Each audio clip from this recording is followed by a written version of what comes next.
மனிதர்களை நம்பி அவர்களுக்காக காத்திருக்கிறோம்.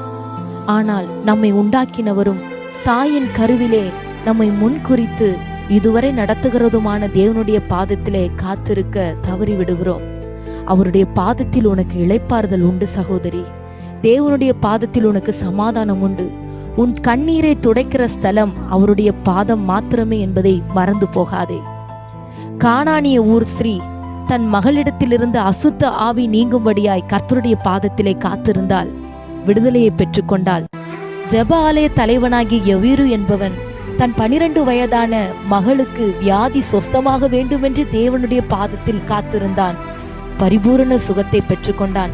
இந்த நாளிலும் நீ உன்னுடைய தேவைகளுக்காக, உன்னுடைய காரியங்களுக்காக தேவ சமூகத்திலே காத்திருந்து இரட்டிப்பான நன்மையை சுதந்திரித்துக் கொள். ஏனென்றால் கர்த்தருக்கு காத்திருக்கிற ஜனம் ஒருபோதும் வெட்கப்பட்டு போனதே